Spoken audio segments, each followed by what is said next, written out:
Bienvenidos otra vez, caballeros de Elías. Vamos a continuar donde lo dejamos sin perder tiempo. Es un tema muy interesante.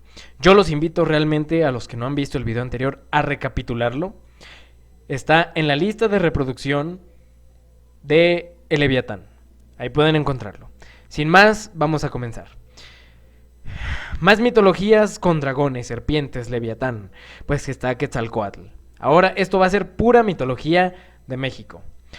Quetzalcóatl no solo es la serpiente emplumada, sino que más allá de la mitología también tiene su leyenda. ¿Por qué? Porque se dice que fue un hombre blanco barbado que llegó a México y enseñó a los toltecas cómo cultivar, etc. Y los gobernó. Se dice que Quetzalcóatl fue engañado por 3 dioses: Tezcatlipoca, Huitzilopochtli y Zipetotec, quienes anhelaban la caída de este. Por ello, hicieron que Quetzalcóatl se embriagara con pulque. Les había dicho que recordaran el video anterior. ¿Por qué? Porque a Yamata no Orochi Susanoo lo derrotó embriagándolo también. Y ya que Quetzalcóatl se embriagó, tuvo relaciones sexuales con su hermana. Avergonzado por su falta, Quetzalcóatl decidió embarcarse hacia el mar y desaparecer para siempre, no sin antes prometer que regresaría algún día. Y esto es algo tan interesante que nos suena como a la segunda venida de Cristo, una especie de Dios, Mesías, divinidad, que es una serpiente. ¿De dónde viene esta idea? Un Mesías serpiente. Y más aún que los indígenas pensaron que cuando los españoles llegaron, el que había llegado era Quetzalcóatl. Fue parte de la conquista. Este mito se extendió entre las culturas mesoamericanas, convirtiéndose en el dios más poderoso de estas. Así que Quetzalcóatl tenía realmente preponderancia en las culturas mesoamericanas. Según Alfonso Caso, Quetzalcóatl era asociado al planeta Venus como estrella matutina. Interesante, porque ¿quién es la estrella de la mañana? El hijo de la aurora, Lucifer. De hecho, Quetzalcóatl, como señor del viento, también queda como Lucifer. Esto ya lo habíamos presentado en las venas de la historia, en la sección de creacionismo, así que pueden, sin ningún problema, consultarlo allí, en los últimos capítulos de ese arco. Quetzalcóatl era considerado como la serpiente emplumada, la cual es una deidad que representa la dualidad inherente a la condición humana. La serpiente es el cuerpo físico con sus limitaciones, y las plumas son los principios espirituales. Otro nombre aplicado a esta deidad es Nahualtzipintli, que es el príncipe de los nahuales. Nahualpincintli, nombres curiosos. Los nahuales son hombres que se transforman en bestias, y Quetzalcóatl, como príncipe de los nahuales, era el hombre príncipe que se convertía en una serpiente emplumada. Satanás poseyendo a una serpiente, por ejemplo. La profecía indica, y no bíblica, sino de estas culturas, que el astro Venus y los 2 solsticios, donde son cuando se dice que Quetzalcóatl viene a la tierra 2 veces al año a traer fertilidad y cosecha. Y estos sucederán hasta la segunda venida carnal de Quetzalcóatl. Curiosa profecía. Coatlicue. Habíamos mencionado a los sanguípedos, a Coatlicue, como esta diosa Apsu, que también era un dios con esta dualidad, pero que también era Tiamat, el diosa dragón. Coatlicue significa falda de serpientes. Era también la mujer culebra. Era un anguípedo. ¿Por qué? Por su falda de serpientes. Es la diosa de la fertilidad, ¿como quién? Como Ishtar, Isis, Astarte, Apsera, Acera. Es otra versión de Semiramis, que es Lilith. O sea, estamos hablando de las nietas de Noé. Todas estas diosas dragón que vimos es una especie de corrupción donde se vuelve un sincretismo entre la nieta de Noé y su abuela y su bisabuela, con conceptos satánicos. ¿Cómo es que esto pasa? Ahora, su atuendo representa su poder de dar vida y muerte. El atuendo de serpientes. ¿Cómo es que se vestía? Ya veremos. Esta diosa guía el renacimiento. Es la madre gestante de Huitzilopochtli, que es el dios del sol y la guerra. Cuando hablamos del sol como un dios, si pensamos en Semiramis, por ejemplo, el dios sol era su esposo Nimrod, pero Nimrod reencarna en su hijo Tamuz, y más allá de esto, Nimrod estaba en una situación bastante complicada, porque por lo que se deja entrever, Semiramis podría ser no solo su esposa, sino incluso su madre. Ahora, la madre de Huitzilopochtli. También se le llamaba Chimalma, por otras culturas, que era la madre de Quetzalcóatl. Entonces ahora tenemos que la madre de Huitzilopochtli y la madre de Quetzalcóatl eran la misma, pero en distintas culturas. Vamos a ver cómo estas cosas varían un poco, pero a lo mismo nos llevan. Takutsi Nakawame, así se le llamaba por los huicholes wixárikas, y representada por ellos como la serpiente de agua, ya que ella derrotó a las serpientes que habitaban en las aguas en tiempos primordiales. Solo dejó viva a la que traía la lluvia. ¿La serpiente del diluvio está relacionada tal vez con eso? Ya veremos. Y esto en realidad es irónico desde un aspecto bíblico. Tenemos a Chimalma. Otro mito que da carácter a Chimalma, que es la madre de Quetzalcóatl, es que fue madre pero sin obra de varón. Se dice que ella estaba barriendo y halló una piedra verde de esmeralda, que se la tragó, de lo que resultó encinta y que tuviese por hijo a Quetzalcóatl. Entonces Quetzalcóatl, la serpiente emplumada, este Cristo que volverá, resulta que nació virginalmente, por así decirlo. La diosa de la fertilidad, señora de la vida y la muerte. Qué dualidades tan interesantes y cómo en las culturas mesoamericanas variaba tan poco el concepto. Ahora, esta diosa, Chimalma, también recibía otro nombre, el nombre de Tonantzin. ¿Qué significa Tonantzin? Bueno, nuestra, To, Nantli, madre, o sea, nuestra madre. Como la Virgen María o la madre de la vida Tiamat, la diosa dragón. Entonces esta señora con falda de serpientes, que es la misma nieta de Noé y la trinidad de señoras estas, para quien no entiende el concepto de lo que estamos hablando, recapitulen la serie de Leviatán. Ahí se aborda este concepto. Entonces, tenemos otra posibilidad, que también sea Tzin.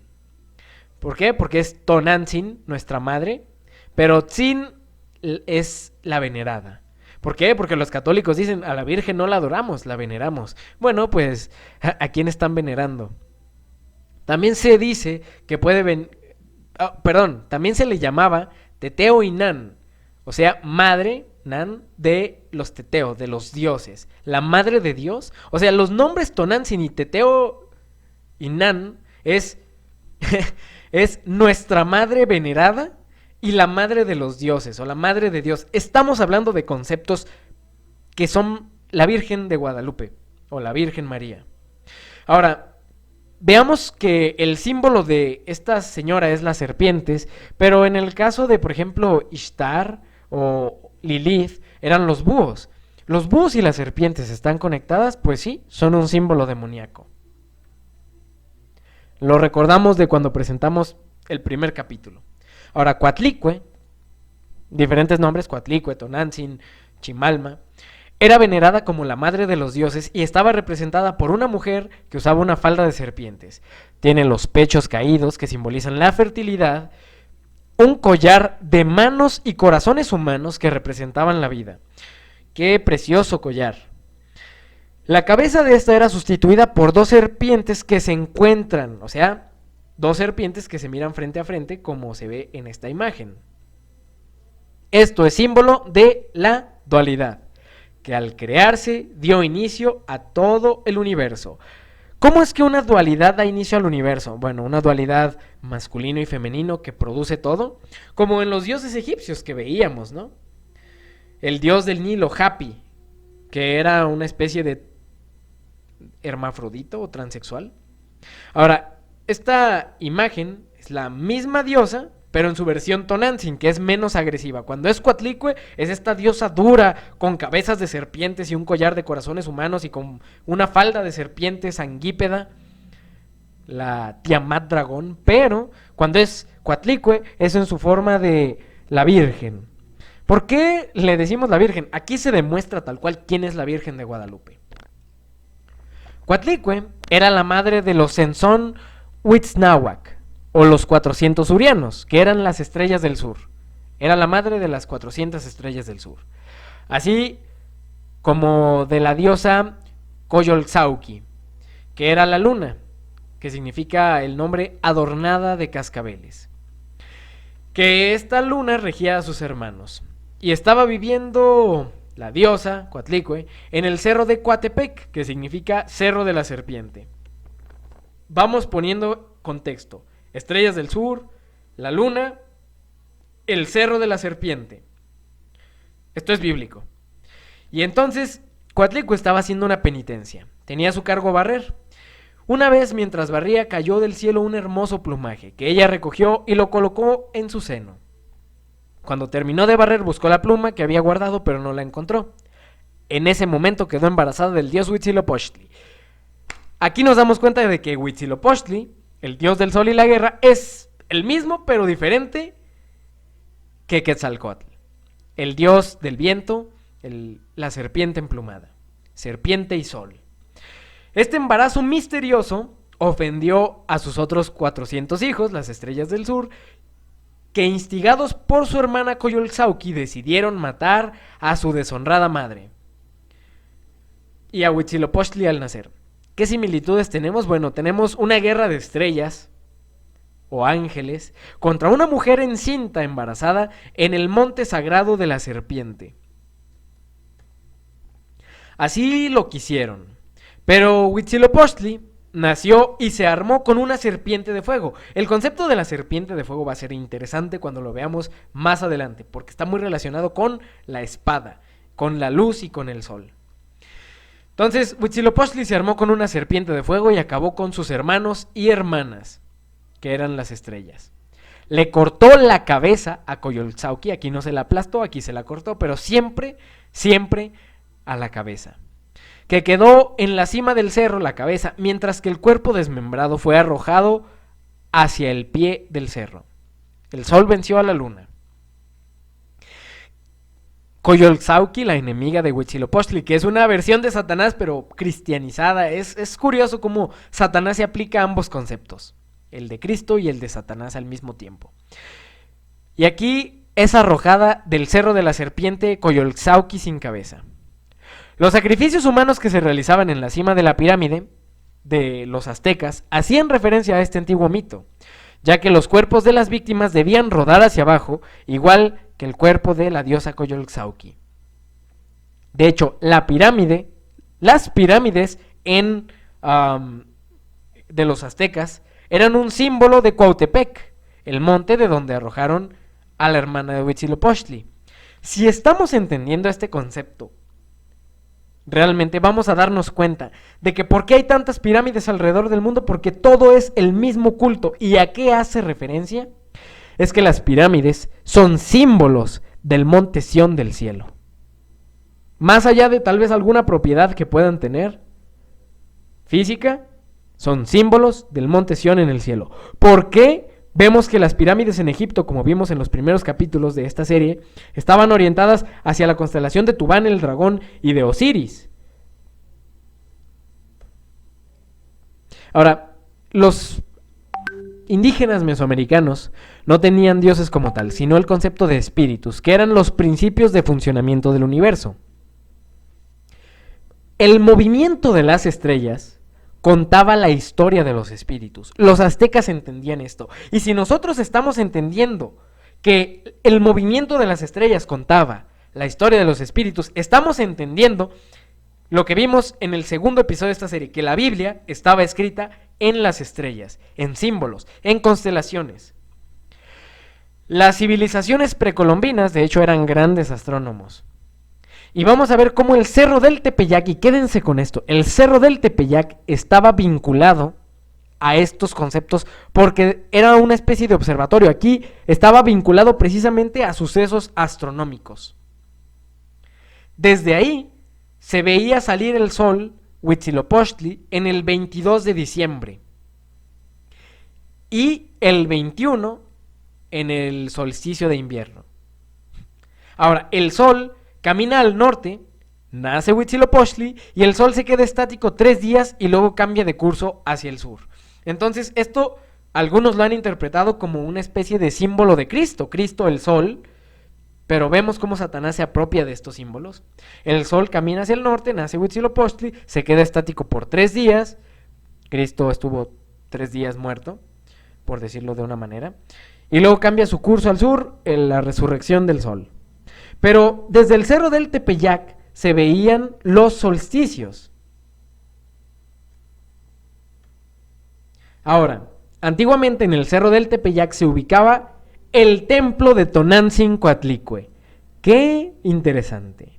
Los españoles consideraron a esta deidad como un demonio.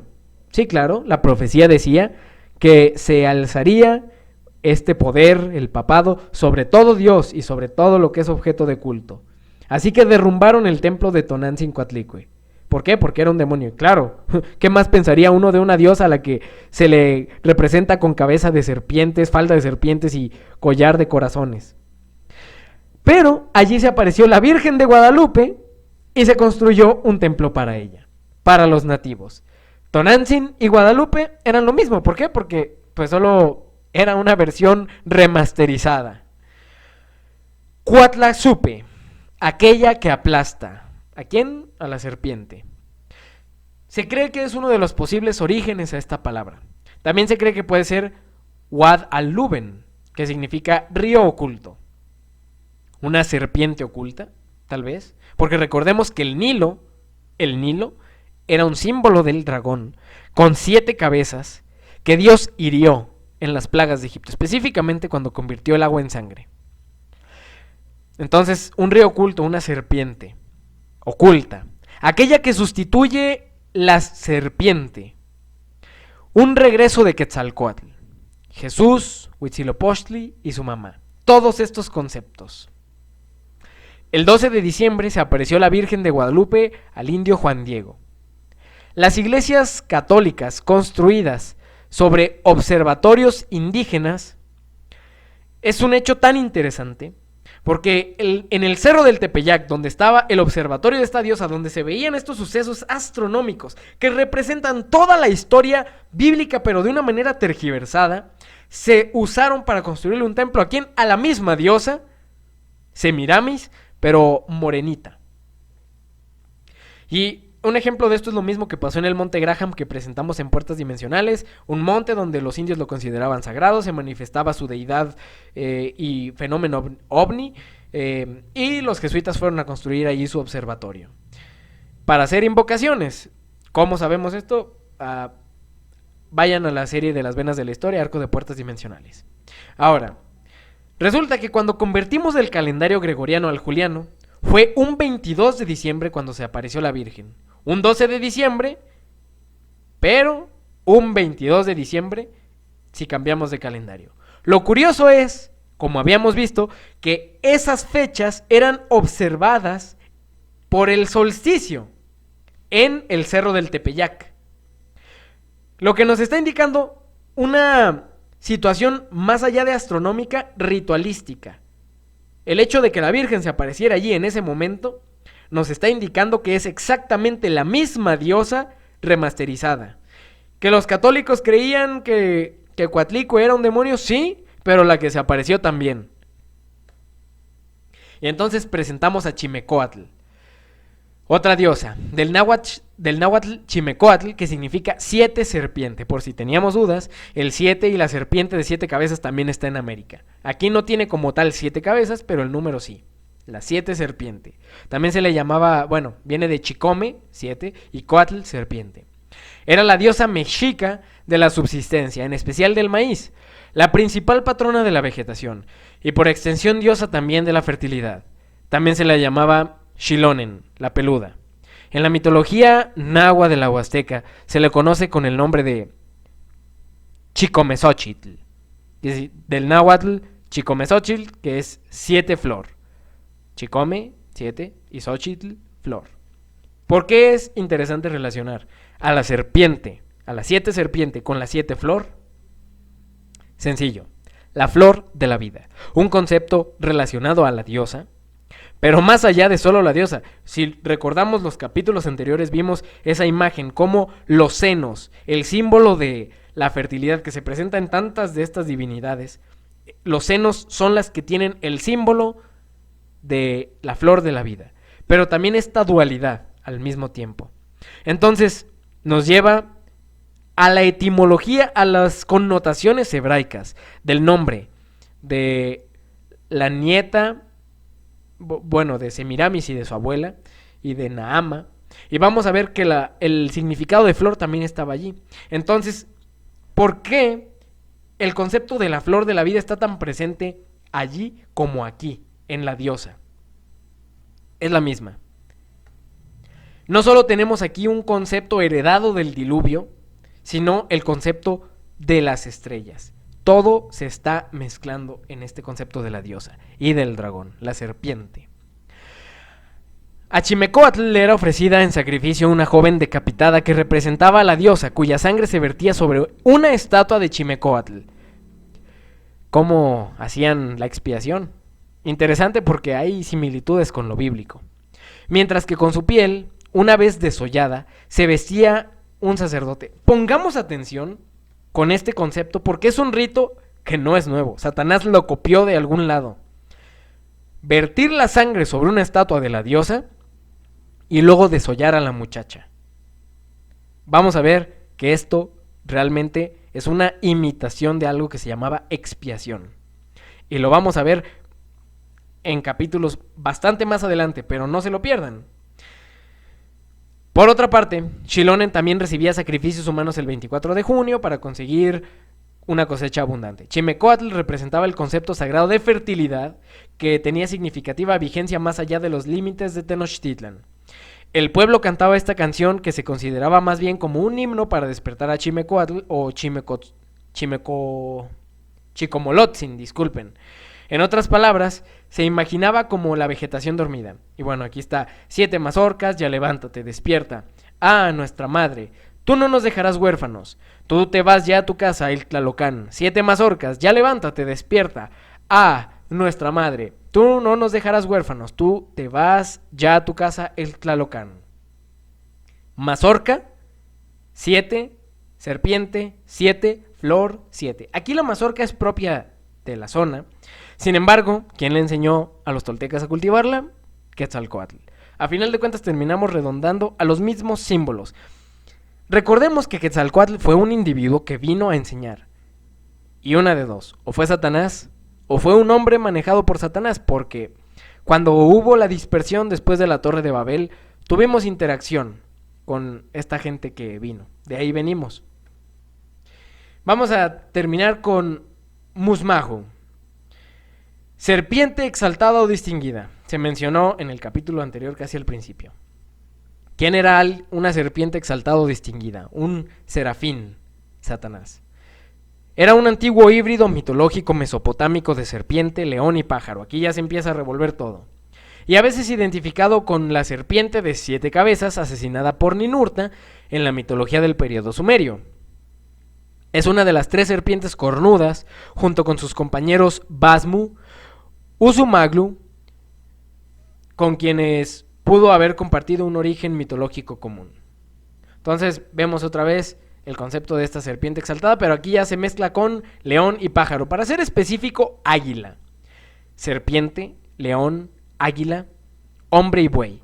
Son animales relacionados a los querubines y a los serafines. Lo veremos igual más adelante, pero el hecho de ver esta mezcla nos habla de alguien que tenía estas características. Y por ahora vamos a cerrar con esto. Vamos a avanzar al siguiente capítulo, donde hablaremos sobre el Leviatán. Iremos desarrollando más conceptos que han quedado aquí en el aire, pero no se lo pierdan, no tiene absoluto desperdicio. El concepto de Leviatán tiene una profundidad abismal. Satanás no inventa nada, lo plagia.